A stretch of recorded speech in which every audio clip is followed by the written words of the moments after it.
Olá, meus amigos. Hoje eu vou fazer análise de mais um exercício com vocês. E o tema do vídeo de hoje é análise do deadlift, variações e mecânica.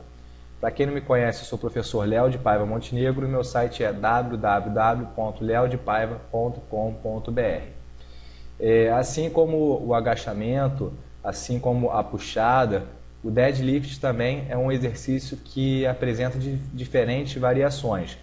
E dependendo da forma que você realizar esse exercício, a característica do movimento ela é bem distinta entre as variações. Eu não vou falar de todas as variações do deadlift para vocês, eu peguei algumas que são principais, as que eu mais vejo que são realizadas na academia, tá? Então a gente vai falar, primeiro aqui, a primeira foto é o deadlift convencional, no qual os pés estão paralelos, mais ou menos aqui alinhado com a articulação do quadril. Então a distância dos pés é mais ou menos aqui na largura do quadril ou dos ombros, tá? Com os pés paralelos. O segundo exemplo é o deadlift sumô, no qual existe uma rotação externa dos pés e do quadril. Os pés eles ficam mais afastados, tá? O terceiro é o deadlift realizado com a barra hexagonal, que é essa barra aqui na qual a menina está fazendo o uso. E o último é o deadlift com o joelho estendido, que é conhecido como stiff deadlift, tá? Em relação às características de cada execução, quando a gente faz esses três primeiros exemplos, que é o tradicional, o sumô e com a barra, são exercícios que são multiarticulares, ou seja, mais de uma articulação está participando do movimento. As articulações que participam do movimento do deadlift é a articulação do quadril, a articulação do joelho e a articulação do tornozelo. Nesse último exemplo aqui, que é o stiff deadlift, é um exercício com característica de dominância do quadril. Então, a única articulação aqui que está se movimentando com características mais dinâmicas é o quadril, tá? Flexão e extensão do quadril. O joelho, geralmente, ele permanece em extensão, tá? Pessoas com alguma limitação de flexibilidade da cadeia posterior, às vezes pode fazer esse exercício com uma leve flexão do joelho, tá? Mas mesmo assim, a movimentação durante o exercício é só do quadril, tá? Flexão e extensão do quadril. As outras variações têm participação das três articulações, quadril, joelho e tornozelo. E uma grande diferença aqui dessas variações é em relação ao posicionamento do tronco. Vocês podem analisar pela foto aqui que quando você faz o deadlift convencional, o tronco ele fica mais paralelo ao solo, tá? Em contrapartida, quando você faz o deadlift sumô, o tronco ele fica mais ereto. Isso pode ser interessante quando a gente pensa em indivíduos que apresentam alguma dor lombar ou tem alguma limitação em relação à função de coluna e quadril, tá? Esse aqui, o deadlift sumô, ele pode ser interessante para essas pessoas que sentem algum desconforto quando fazem o convencional, porque você parte de uma posição mais ereta. Só reforçando, quando a gente faz o stiff deadlift, muitas pessoas não conseguem manter o posicionamento da coluna, muitas vezes por encurtamento de músculos da cadeia posterior, então às vezes uma leve flexão da articulação do joelho já facilita o movimento.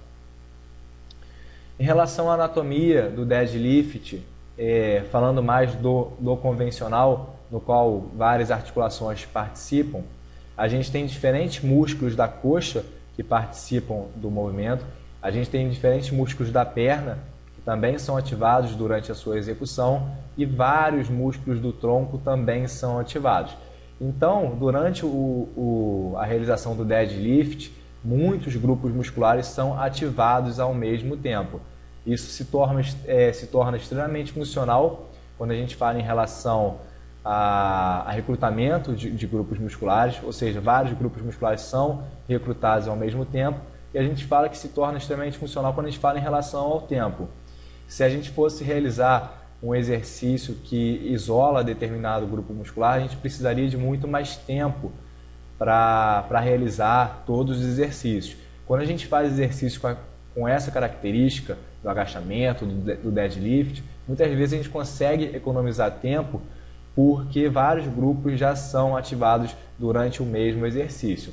Então, quando a gente fala de músculos da coxa, a gente fala de isquiotibiais, todos os músculos, semimembranoso, semitendinoso, bicifemoral. Quando a gente fala do quadríceps, a gente fala dos vastos, vasto lateral, vasto medial, vasto intermédio, reto, femoral, os músculos do tronco, os paravertebrais, tá? Trapézio, grande dorsal, seja para estabilizar o tronco, ou seja para contribuir com o movimento. Então, vários grupos são ativados ao mesmo tempo e são músculos que têm a sua importância durante a realização. Em relação à biomecânica do deadlift, mais uma vez falando do convencional, na fase concêntrica, ou seja, a fase que você vai ter que retirar o peso do solo e fazer a extensão do quadril, fazer a extensão do joelho e a flexão plantar do tornozelo. Esses são os movimentos articulares durante a fase concêntrica, ou seja, a fase na qual você vai retirar a barra do solo e vai ficar em pé. Extensão do quadril, extensão do joelho e flexão plantar do tornozelo. A fase excêntrica, a fase na qual você está voltando para o solo, a fase na qual você vai apoiar a barra no solo, é a flexão do quadril, flexão do joelho e dorsiflexão do tornozelo. Essa é considerada a fase excêntrica do movimento. Aqui eu listei alguns erros comuns que eu costumo observar durante a minha atividade profissional. Então, o primeiro que a gente vai falar é a alteração das curvaturas fisiológicas da coluna. É muito comum as pessoas realizarem o exercício arqueando o tronco, ou seja, perdendo essas curvaturas fisiológicas da coluna. Isso é extremamente ruim porque aumenta a compressão dos discos intervertebrais, aumenta a chance de alguma lesão nesse disco, aumenta a chance de algum acometimento da coluna, porque as curvaturas servem justamente para dissipar as cargas. Então, se você consegue manter as curvaturas preservadas, a chance de você se lesionar ela é menor. Outro erro comum que eu observo muito, distanciar a barra do corpo. Quanto mais longe a carga estiver do corpo, maior vai ser a compressão também, principalmente da coluna. A coluna é um segmento que a gente deve estar extremamente preocupado durante todo o exercício que a gente realizar, tá? Então, distanciar a barra do corpo aumenta também a compressão da coluna. Outro erro, na verdade esse pode ser considerado um erro ou às vezes alguma vantagem técnica, tá? Eu, professor Léo de Paiva, eu costumo prescrever o deadlift com a cabeça alinhada com o tronco, tá? Existem profissionais que utilizam o olhar da cabeça para frente para aumentar a atividade de músculos extensores do tronco, tá? Nesse caso a gente pode ver como fim a carga, tá? Aumentar o rendimento, mas quando você tiver com um aluno no qual você está querendo desenvolver a saúde dele, o gesto motor, eu recomendo que você faça com a cabeça alinhada com o tronco. Então, nesse caso aqui, eu listei como um erro comum esse olhar para frente, tá? Que vai alterar a curvatura da cervical e eu vejo como um fator futuramente lesivo. Como rendimento, aí frisando mais uma vez, não falando como saúde, se o fim é a carga e se o olhar para frente vai auxiliar no aumento da carga, aí é uma questão que o profissional tem que analisar. E eu recomendo que faça com a cabeça alinhada, tá? Então, alguns erros comuns que a gente listou: alteração das curvaturas da coluna vertebral, distanciamento da barra do corpo, quanto mais distante, pior, e a posição da cabeça. Eu recomendo que fique alinhada com o tronco. Beleza, gente? Espero que esse vídeo sobre o deadlift tenha contribuído de alguma forma para vocês, tá? Espero que vocês curtam meu canal do YouTube, que é Léo de Paiva Montenegro. Grande abraço aí para todos. Olá meus amigos, hoje eu vou gravar mais um vídeo para vocês e o tema é puxada pela frente ou por trás, qual utilizar? Para quem não me conhece, sou o professor Léo de Paiva Montenegro e meu site é www.leodepaiva.com.br. Eu selecionei esse tema hoje porque apareceu uma postagem que eu fiz em 2014 sobre as variações da puxada. Eu acredito que muitas pessoas ainda têm dúvidas sobre qual variação da puxada utilizar, se utilizar a puxada pela frente ou puxada por trás, por que às vezes a gente deve evitar a puxada por trás. Então a gente vai tentar falar um pouquinho sobre alguns aspectos da puxada e ver a diferença entre a puxada pela frente e puxada por trás.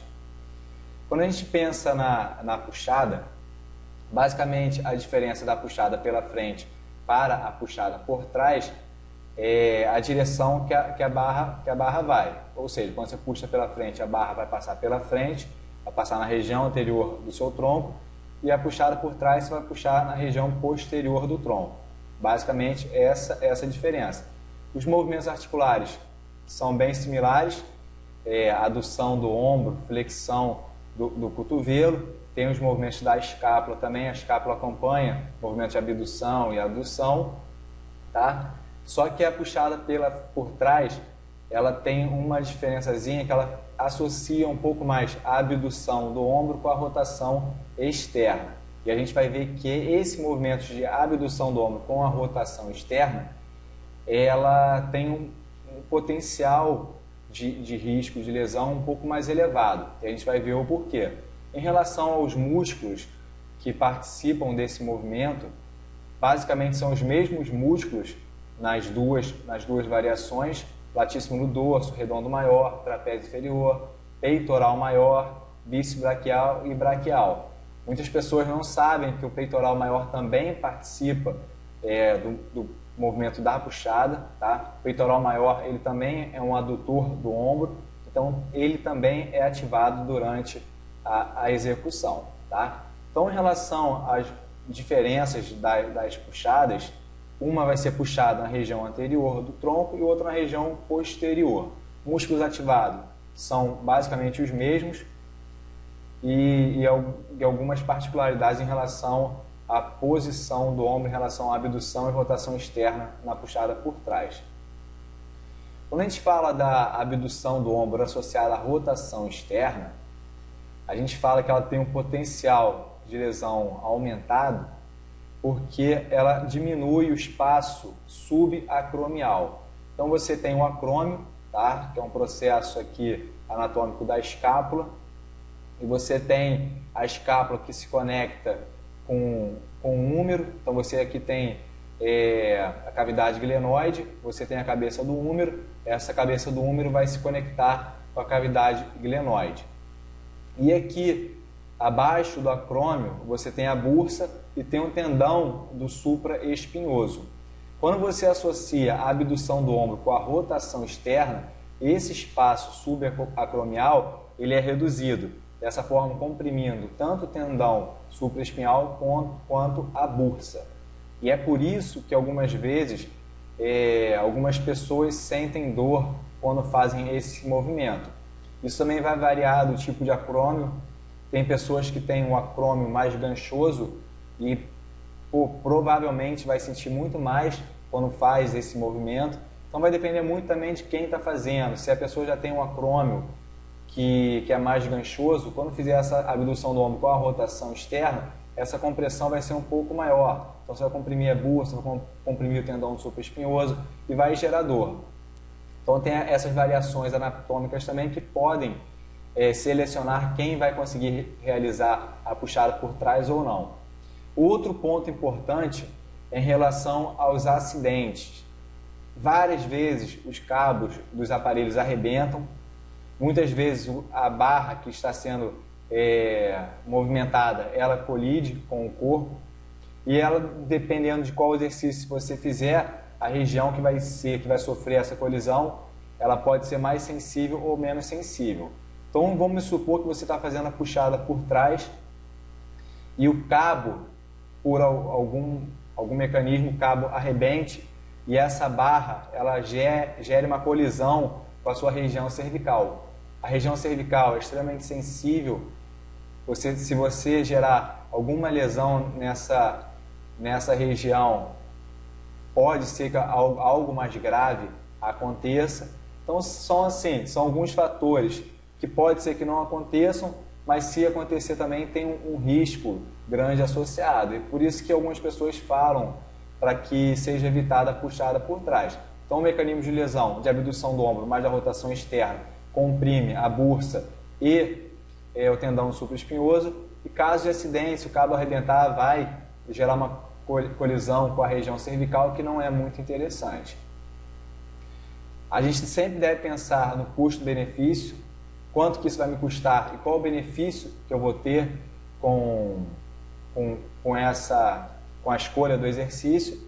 Então, se você escolhe a puxada pela frente, que vai ativar os mesmos grupos musculares, vai gerar o mesmo grau de ativação, porém você tem um menor risco associado em relação à lesão, tá? Então a escolha sempre vai ser do profissional de educação física, ele que vai escolher qual é o exercício que ele vai utilizar, mas a gente tem que conhecer quais são as diferenças entre a puxada pela frente e a puxada por trás para ter uma melhor opção na hora de selecionar.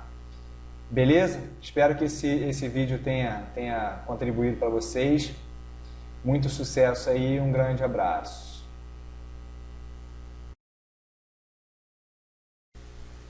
Olá, meus amigos, hoje eu vou gravar mais um vídeo para vocês e o exercício que eu escolhi hoje para analisar com vocês foi o rosca bíceps. Então o tema de hoje é análise do rosca bíceps, variações e mecânica. Muitas vezes a gente pensa que o rosca bíceps é um exercício simples de realizar, mas a gente vai ver que tem diversos fatores que a gente deve pensar antes de selecionar alguma das suas variações. Então, em relação às variações desse exercício, a gente pode pensar na posição do antebraço, na posição do ombro e na posição do corpo.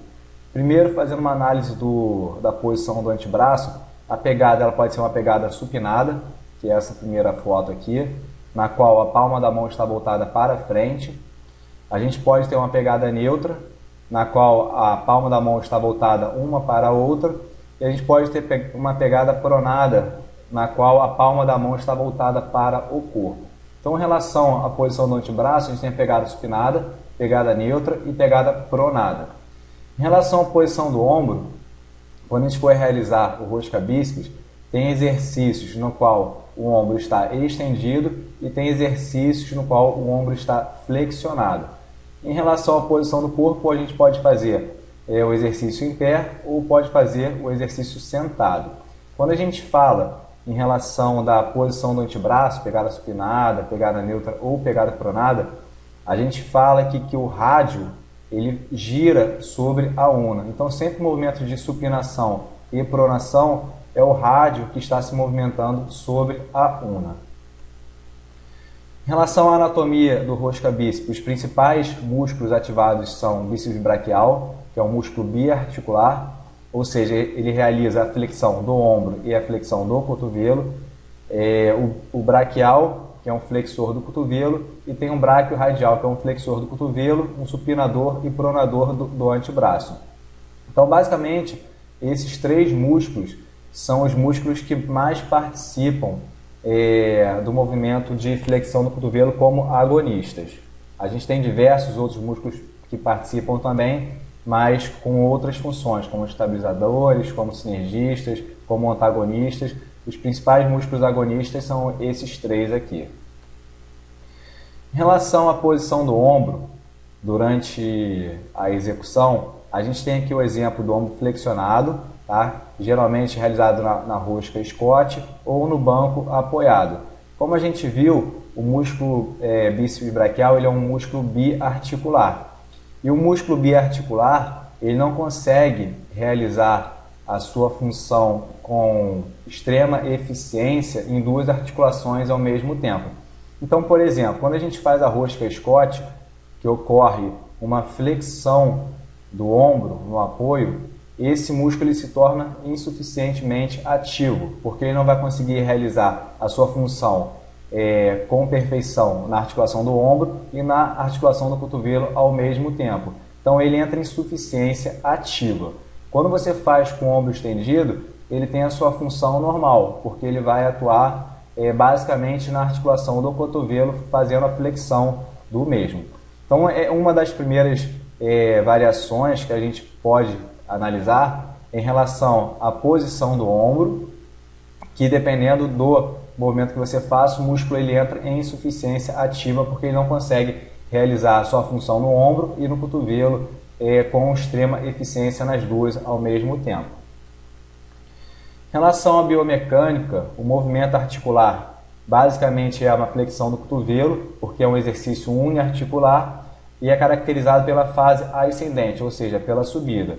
O momento no qual você está aproximando o antebraço do braço, tá? Caracterizado pela flexão do cotovelo, a fase da subida. Essa é a fase concêntrica. E a fase excêntrica, ou retorno à posição inicial, é caracterizado pela extensão do cotovelo, que é a fase descendente ou descida do movimento. Aqui uma breve análise dos sistemas de alavanca. A gente tem o eixo, que é a articulação do cotovelo. A gente tem o braço de resistência, que é a distância do eixo até a aplicação da resistência. A gente tem a força-peso e a gente tem o braço potente. Durante a execução do movimento, o braço de momento resistente ele vai modificando. Então tem momentos no qual a dificuldade vai ser maior e momentos em que a dificuldade vai ser menor, porque o braço do momento ele vai diminuindo durante a execução. Então, geralmente aqui em 90 graus é o maior braço de momento de resistência, é o momento no qual é mais difícil o exercício. Tá? Então, nós temos o braço potente, o braço resistente, força, peso, e esse braço de momento ele vai variando durante a fase concêntrica e a fase excêntrica. Alguns erros que são bem comuns quando a gente realiza o rosca bíceps. Se a gente parar para analisar na academia, esses erros realmente eles são bem comuns. Então, o primeiro erro que eu observo muito é movimentar o ombro, ou seja, um exercício que é caracterizado pela flexão do cotovelo. Às vezes você observa também a flexão e extensão de ombro, ou seja, compensando o movimento com outras articulações. Movimentar o tronco, fazer a flexão e extensão do tronco também é um erro grave, principalmente porque nessa situação ocorre a alteração da postura da coluna. A gente já conversou muito sobre a coluna, então quando você faz essa hiperextensão, você reduz o espaço dos discos, você comprime os discos e aumenta as chances de lesão na coluna. Então, um exercício que era extremamente seguro, ele se torna um exercício perigoso em relação à coluna. E também, muitas vezes, ocorre a flexão lateral do tronco para vencer a resistência.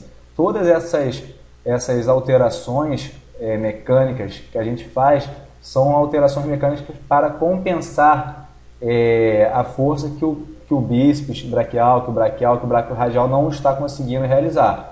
A sugestão: reduza a carga e faça o movimento com perfeição, com a técnica adequada. Tá? Alguns desses movimentos vão reduzir a eficiência dos principais músculos ativados e outras alterações vão aumentar o risco de lesão.